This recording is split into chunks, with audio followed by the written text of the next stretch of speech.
There are many secrets hidden in our world. Many have been lost to the past and are now only carved in the ground. But it is those very secrets that we cannot quite understand that haunt our imagination. Planet Earth, Mesozoic period. The skies are filled with giant reptiles.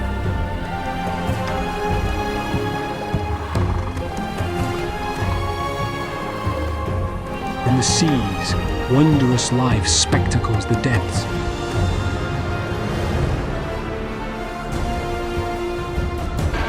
And on land, dinosaurs of every kind struggle to survive a primitive world.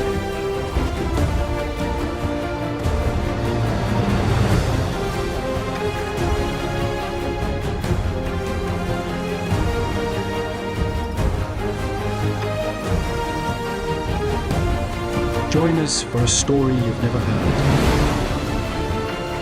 in a scale you've never seen.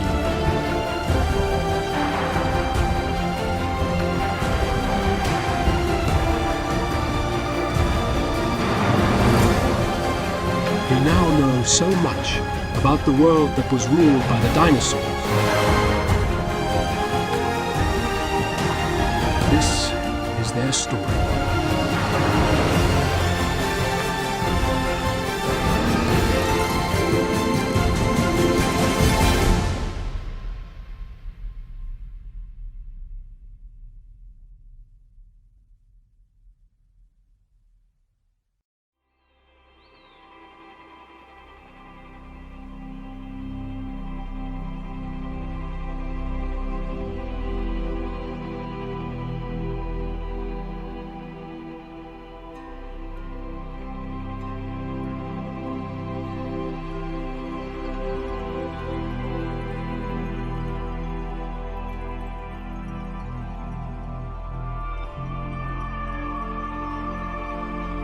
Antarctica, 180 million years ago. A very different place from the one we know. What one day will become the inhospitable ice desert is now a vast and furtive spot of tropic forests. These have a tropical-like climate during the rains of summer, but on winter, cold is already present. It is a period of time in our world called the Jurassic, a time where there are no ice caps in the poles. The continents are mashed up together. America and Asia form the supercontinent of Laurasia, and Australia and Antarctica are much more closer to the equator than nowadays. These conditions have allowed not only for dinosaurs but many other species of prehistoric animals to flourish. Rivers stream down from the mountains with icy water, nurturing the forests on which animals depend to survive the harsh climate of winter.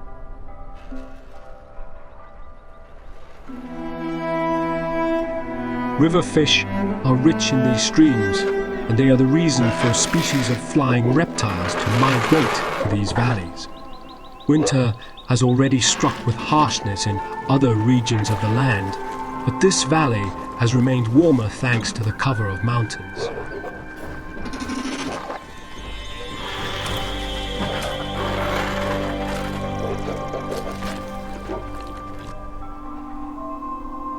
Animals here have a better chance to endure the harsh weathers ahead.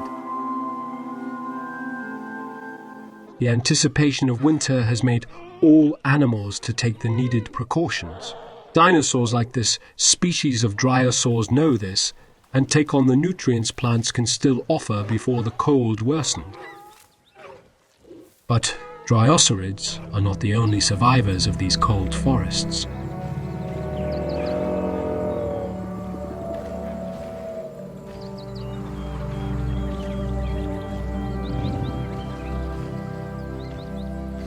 These dinosaurs belong to the species of sauropods, and they have come to these valleys in search for better grasslands that still offer the proper nutrients to survive the winter.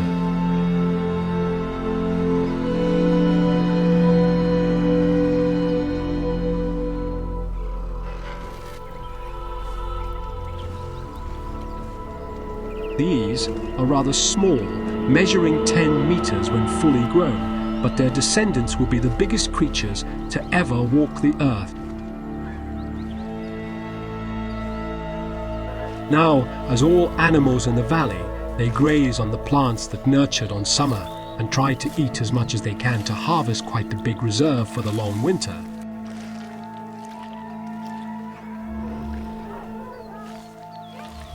But as many dinosaurs worry about food for the forthcoming times, there are some that have different plans for the winter. For a group of theropods, their mating season is nearing.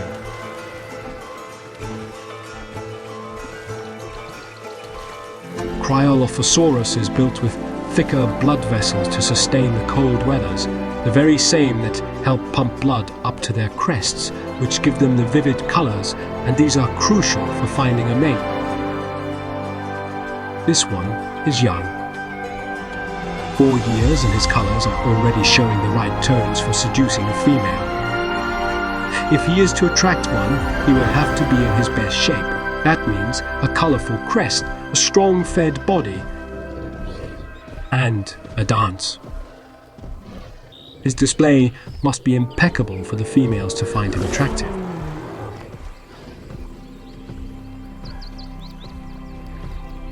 But there is something that will be more attractive to a female than any display. Food. A dead sauropod, one that probably did not do well on his journey to this valley. For the young carnivore, this is a gold mine. He will feed to his full and then he'll call out for a female. Offering food should be more than enough to impress one. Yet, one can never truly know.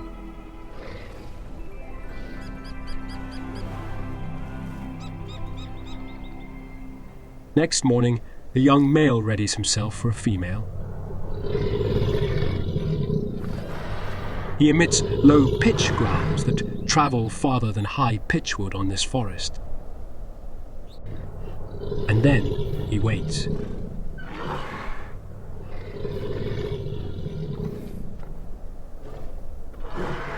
After some hours, not far from the male, something lurks hidden in the trees. At last, a female. She is smaller and more aggressive. The male will have to be cautious.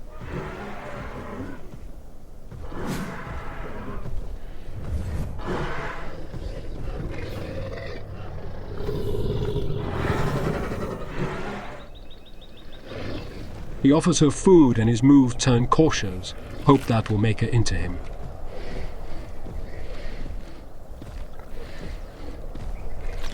But the mating calls of the male has drawn something else.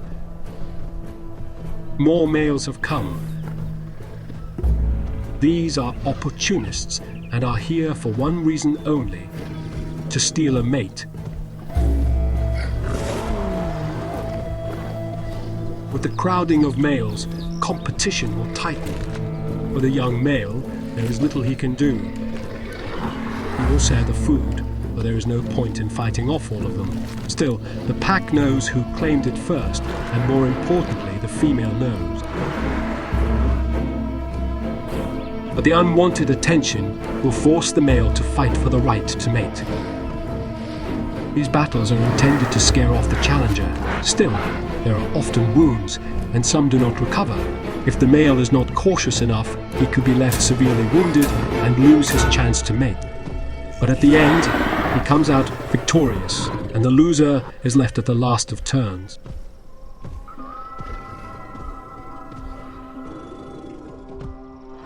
The female has noticed the winner and taunts near him. Yet, the male has only won the right for a first turn. He still has to convince the female fully. He is yet to do an impeccable display.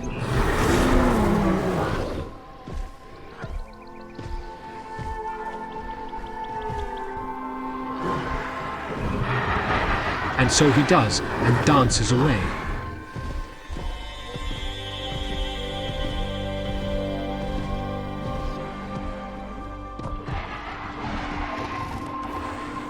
success.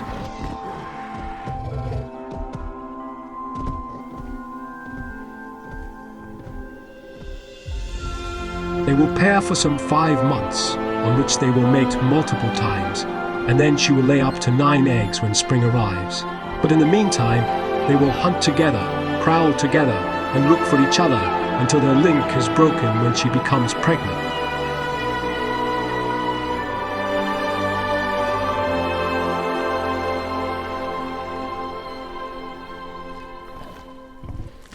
Days later, the carcass is almost gone, and males still roam around emitting mating calls. And eventually, their patience is rewarded. More females have answered the call, and now the rest of males will have a chance to mate before winter. They began to fight for the first turns, and they all begin to dance their displays. Yet, even when you've won the right, you can still be rejected by a female. It's a cruel game, yet a game all males have to play every year.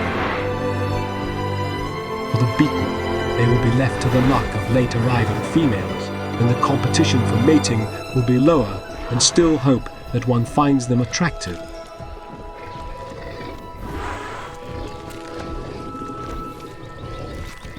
As the heat of mating waves around the theropods, they all share the great carcass, with enough food for them all. This meal will be the last big reserve they will enjoy before the cold strikes with harshness.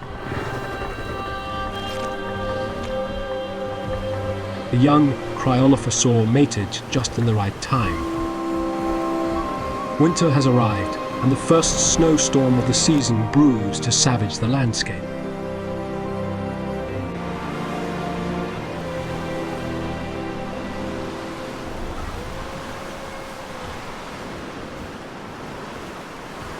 Animals must tough it out by finding cover or staying on the ground.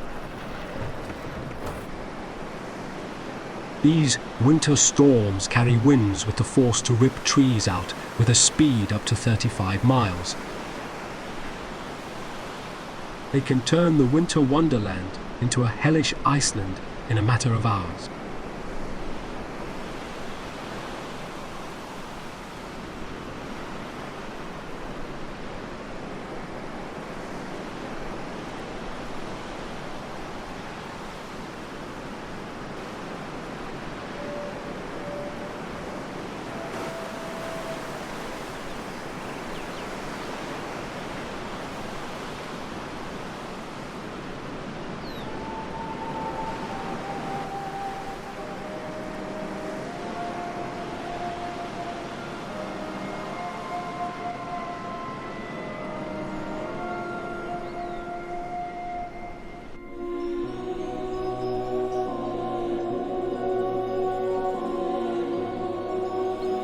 After the storm has passed, the landscape is painted of white, and there they lay the first victims of the winter. The pterosaur lies lifeless on the ground, its fragile bones frozen by the winds, with no force left to take on flight, and so he weakened until death. But flying reptiles are not the only casualties. One of the rejected Cryolophosaurus lost his chance to mate, and in his despair he still waited for a female that never came.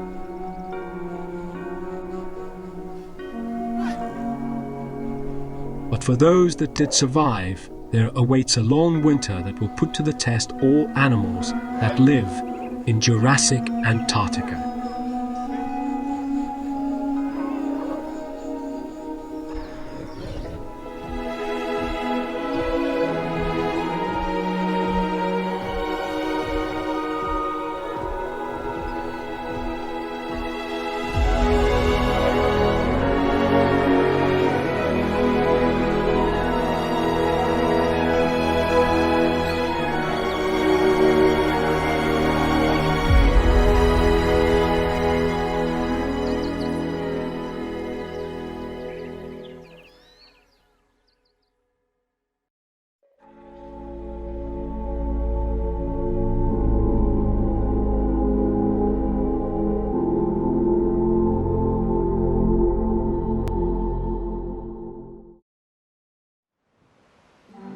80 million years later, we find ourselves in the middle of another period for dinosaurs. It is now the Cretaceous, the time where dinosaurs are most successful, reaching every continent in the globe. Here, on the eastern coast of Australia, the sea enters through great canyons formed by mountain ranges, spraying with water and salt the forests beneath them. These forests have become the perfect environment for polar dinosaurs to thrive. Different than the Jurassic, the continent of Antarctica has become much colder, and so most animals reside on the lands of Australia. Still, winter comes with hazardous weathers, and so the bigger dinosaurs have adapted for life of migration, and the smaller ones, thanks to their fast metabolisms, have evolved to learn to live in the cold. Now, winter is merely days ahead, and here the land sinks into a long night that lasts for 3 months. Dinosaurs here are polar dinosaurs.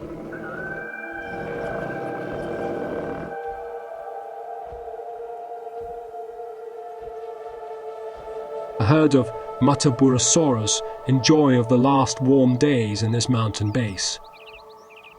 These have come from the north and will travel back before the winter arrives. When fully grown, they can weigh up to 3 tons, and although they resemble the popular species of iguanodon, they are more related to dryosaurids.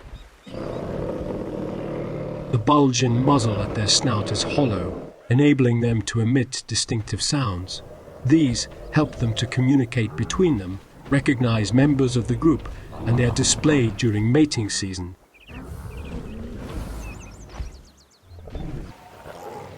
Alongside Mataburosaurus, taking advantage of the safety they provide, are smaller dinosaurs. This is Minmi, one of the smallest ankylosaurids to ever live. Like most small animals, they will remain here to endure the polar night. They graze on the open spaces, taking nutrients that are not very frequent in the forest, where they spend most of their lives. Their armor helps them of some predators, but their size forces them to not waste windows like this one. After the Mataburosaurus move, they'll return to the cover of trees, where they are safe. Within the forest, more small animals find shelter.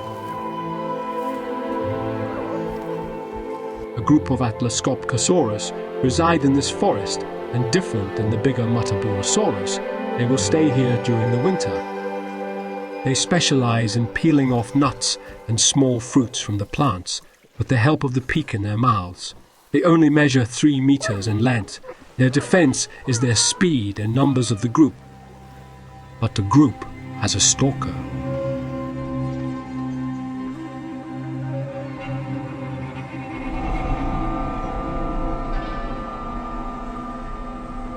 Australovenator, a 6-meter killer.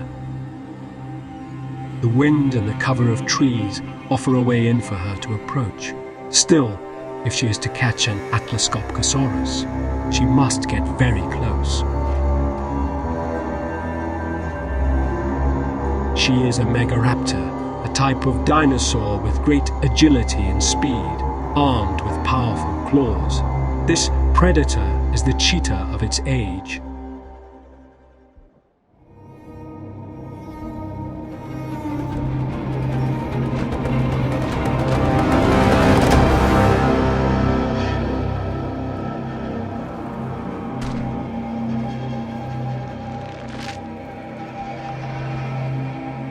An easy kill. This forest has a trailing giant, a huge bull australotitan, a 60-ton titanosaur. He has lost his migrating group, heading for the north in colder times. He is old. This journey he has done many times, but his age seems to make him stay here. For an animal his size and with his age, he just might have a better chance enduring the cold than making the long journey with the younger of his species.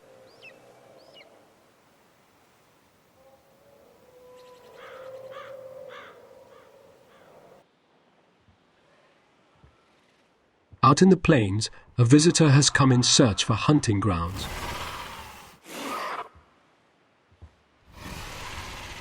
A much colorful male Australopithecus. Winter has made this predator roam for new territories, and finding one before the cold strikes is crucial, or he may be stranded on the land for the entire winter. Better find a territory with potential prey to survive it.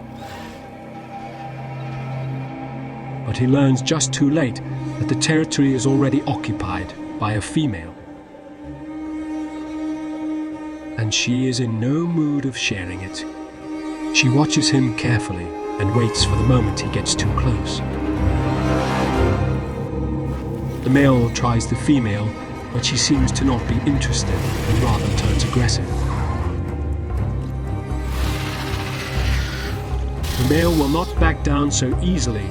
Both predators know the stakes they are playing on the verge of winter. They taunt each other in the hope of scaring off the other, but the female becomes desperate and engages. The male follows.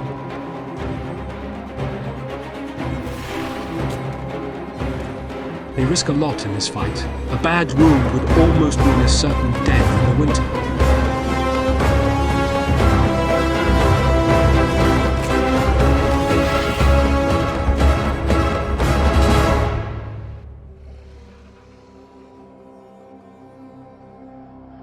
At the end, the male is driven off by the female, and so he'll continue his search for a new territory.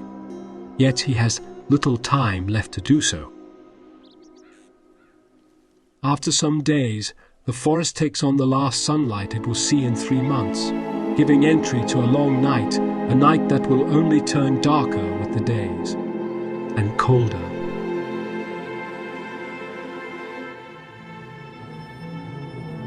The first nights are bright. A full moon shines upon the land.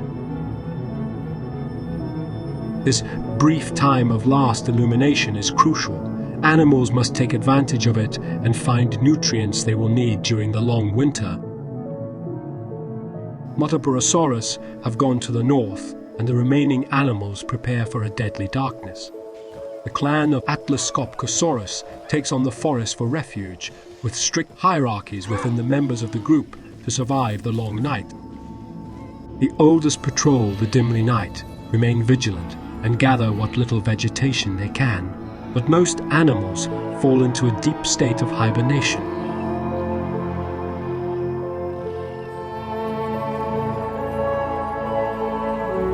The cold now drops to temperatures lower than 0, solid freezing many bodies of water. Fish are trapped alive beneath the ice.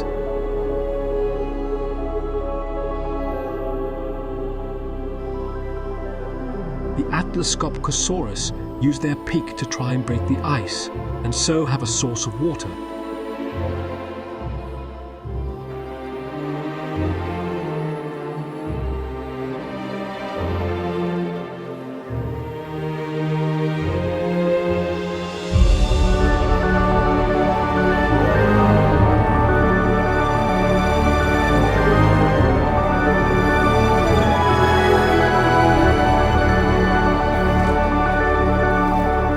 Days pass, and the sun is not to be seen.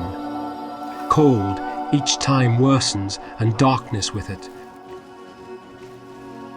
Feeling the lowering temperatures, animals now seek the cover deeper into the forest.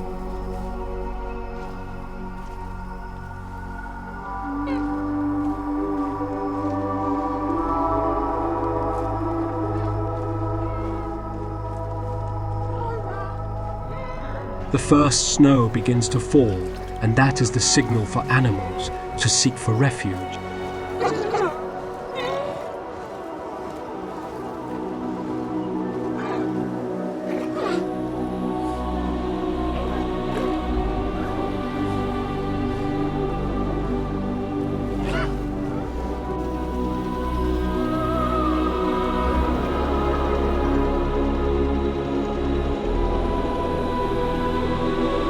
The storm brews, winds rise and snow falls thick. Winter strikes its harshest, and the long night turns into a polar darkness.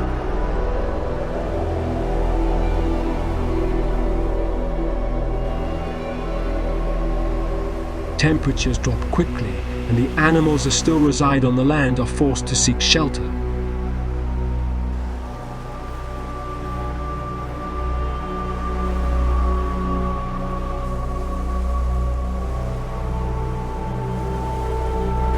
The best way to endure is by saving energy, and so most fall into a long sleep. Yet every year many do not make it through the cold.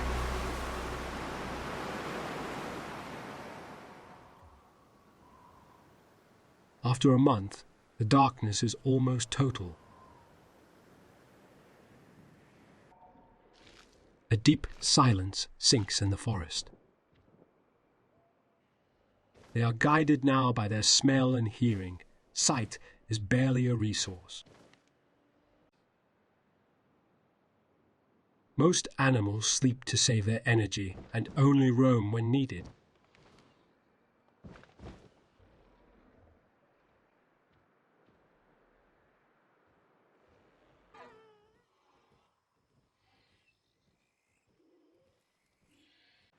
Yet there are those that cannot afford to sleep out the winter. The female Australovenator roams through the darkening forest, following the weak scent of frozen meat. A young Atlascopcosaurus did not endure the freezing temperatures.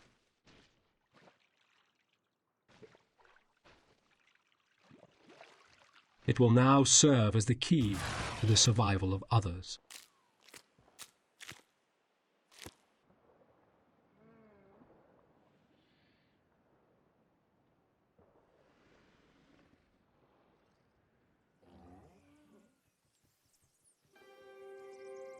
After 3 long months, the land sees its first glimpse of sunlight. Yet, this sunrise lasts only a couple of minutes and soon sinks again.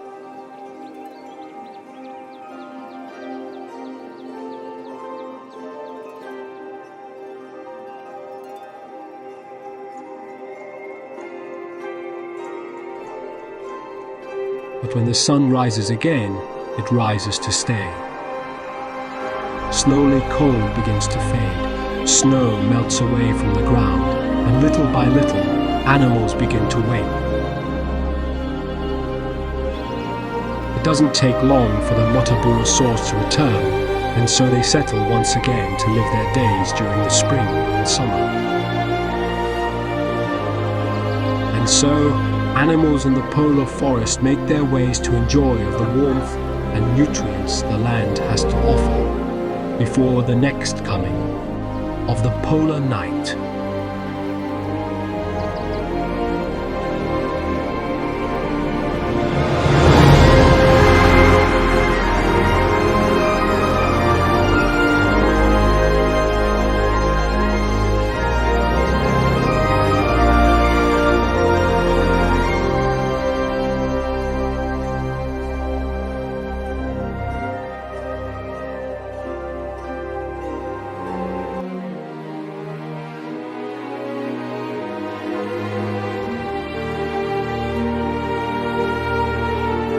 "30 million years later in the Cretaceous, another polar night is ending somewhere else.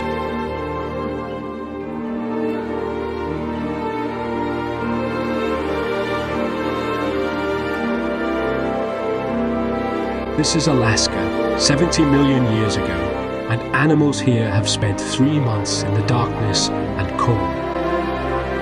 Many remained asleep, others prowled only when needed. But one thing is certain, predators did not have an active winter, and the first morning rays awake them. They have grown weak for the scarce food, and different than most herbivores, carnivores possess a faster metabolism. If they are to survive for another winter, they must find food quickly.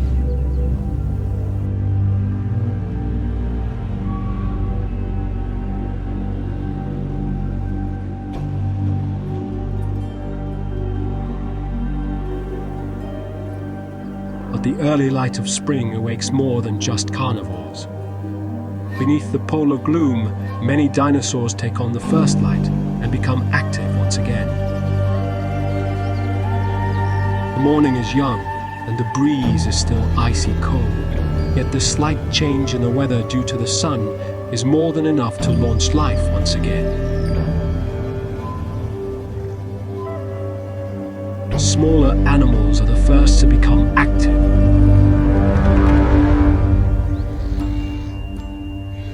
Like this small group of Alaskacephalae. They spent most of the winter asleep, but now their reserves are drained and lose no time in grazing the fern lushes that survive the cold. A nutritious diet of nuts and ferns helps these small herbivores to activate their bodies, and they must be so, for the spring means carnivores will be on the hunt once again.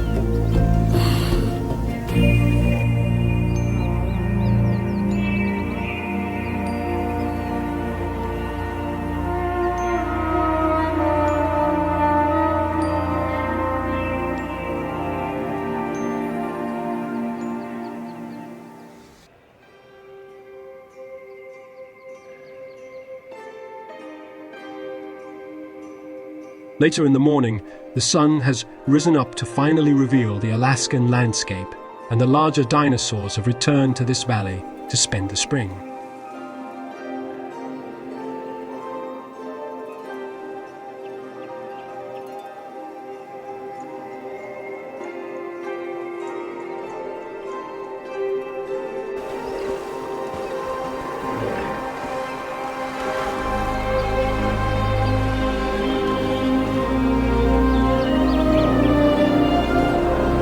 A huge herd of Edmontosaurus has arrived. The great group has from mere younglings to huge 10 meters long bulls adorned with colorful heads. They traveled more than 1,500 miles to the south during the winter. Now they have returned with the great strength of their numbers. These groups can sometimes reach the 50 individuals, and with their immense size, they are the biggest of dinosaurs in Cretaceous Alaska.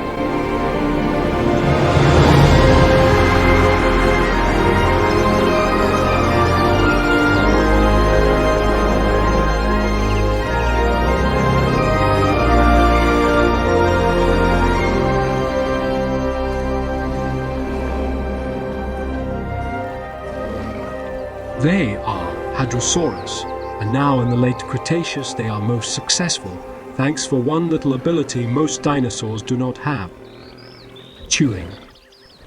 They have evolved a primitive series of back grinders, armed with an astonishing number of 1,400 teeth, with the purpose to make the animal's digestion process easier, and so they are able to eat almost any plant. However, their ability to eat almost anything will not come until they are properly mature, when their jaw widens and their back teeth are used in sideway chewing. For now, the young still depend on their mothers, showing them on which plants to take on while their jaw still grows. They stick to their parents like modern-day mammals until they are mature enough to mate and take the lead of the herd as the new generation. Yet the young are known to wander off from time to time, and on the beginning of spring is no safe time to do so.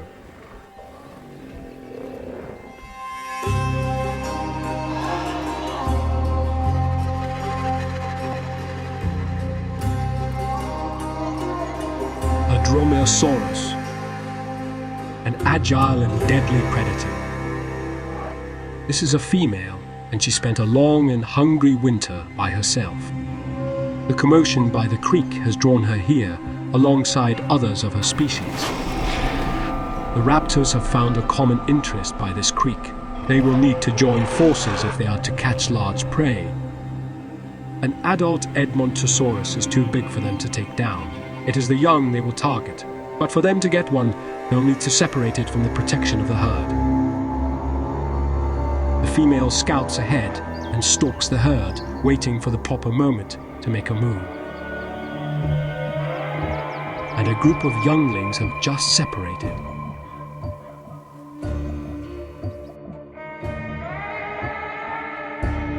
Time to separate them even more.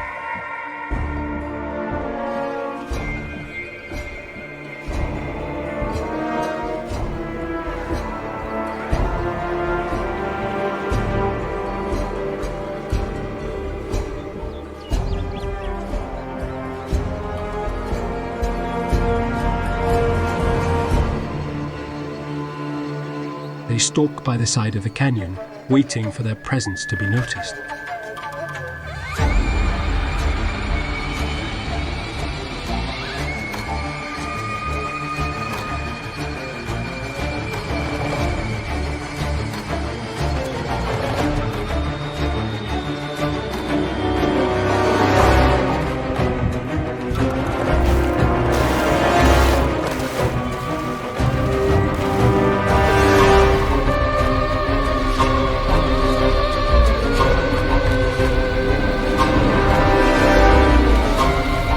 With the dispersion of the herd, the raptors chase for the young, pushing it out of the creek and into the forest for the kill.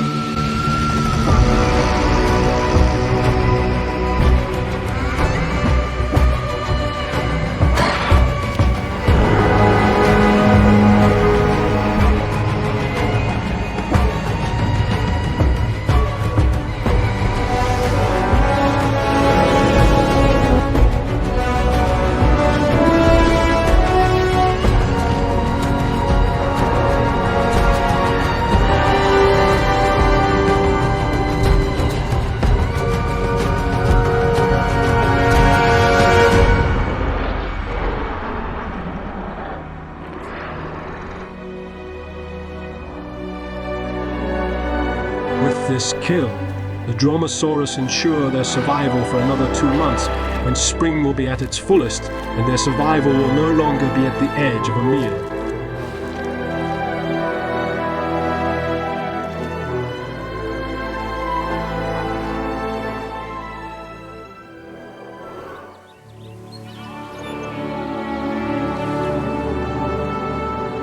Away from the creek, the forest echoes the passing of horned dinosaurs.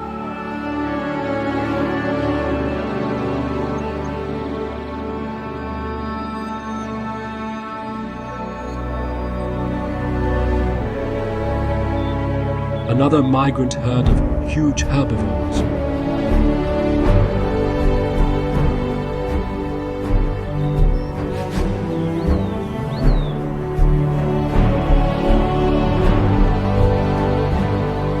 Pachyrhinosaurus mass in great numbers for protection.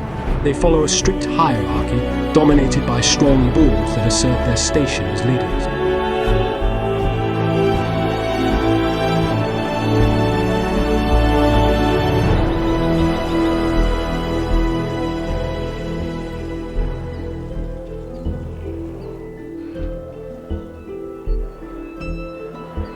After the winter, the mating season is nearing once again for these horned animals, and the crests of the males turn vivid with color. Some new adolescents try their luck in this new mating season, and they challenge their rivals with fearsome displays.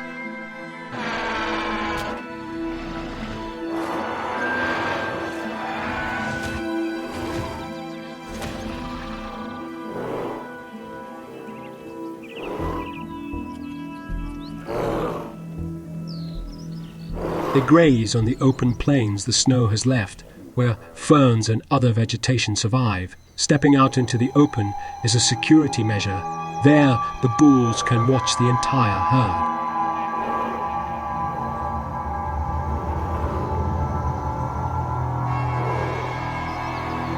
Such gatherings are magnificent to sight, yet they tend to draw unwanted attention.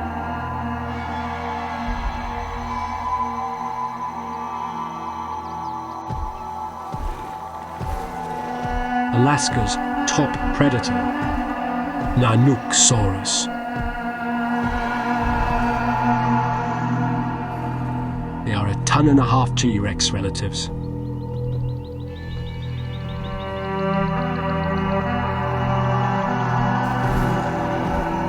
Their coat helps them both to repel the cold and camouflage in the winterland.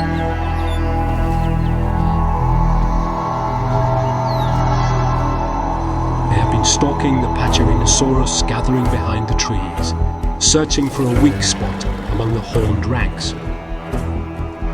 But to pierce through horned dinosaurs, one can never be too careful. Large bulls are a formidable force, quite capable of severely injure a Nanooksaurus. Patrolling by the edge of the forest, is a good way to test the herbivore's nerve. All they need is for fear to enter the ranks and spread the herd. And slowly the first ones begin to panic, opening ways to the center.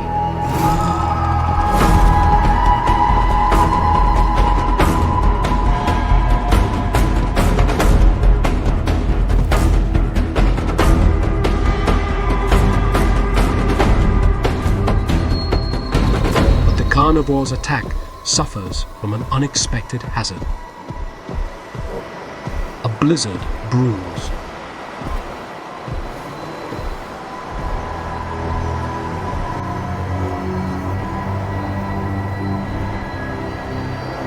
Both predator and prey are forced to halt their strategies and have a temporary truce.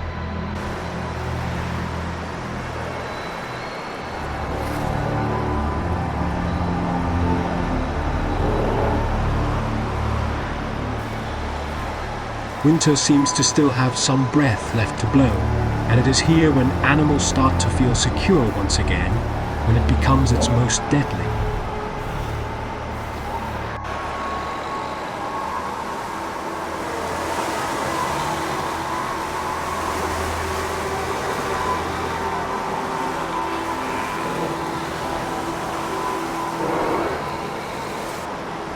The blizzard worsens and lasts for hours. Animals opt to cover from the storm.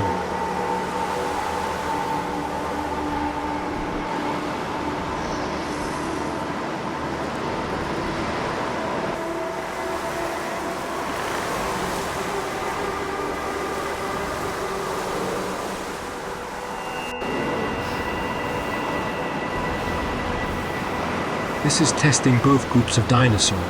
While the herbivores try to protect their young, the hungry predators grow weak.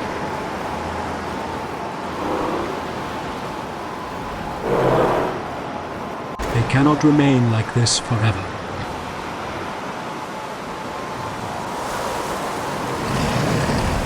The blizzard slows down a bit, and this is just enough for the Nanosaurus to make their final stand.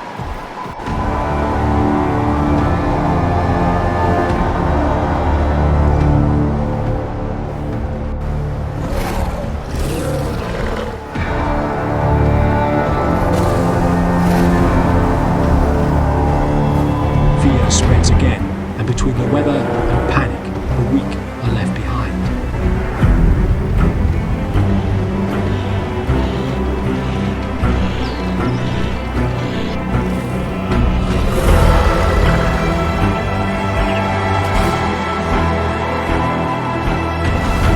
This old bull is left to face his attackers.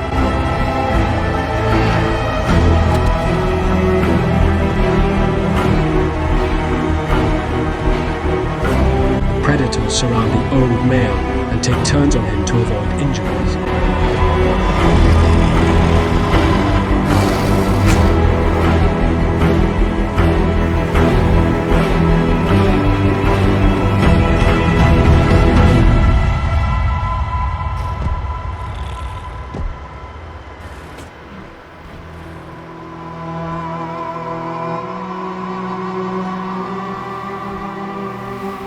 Carnivores succeed in making their first big kill after the winter, ensuring them to survive it. For the herbivores, the herd paid the price winter claims every year. The ice worlds of the Cretaceous will keep putting dinosaurs to the test, making them characters of stories that help us to never forget how incredible life on the prehistoric planet truly was.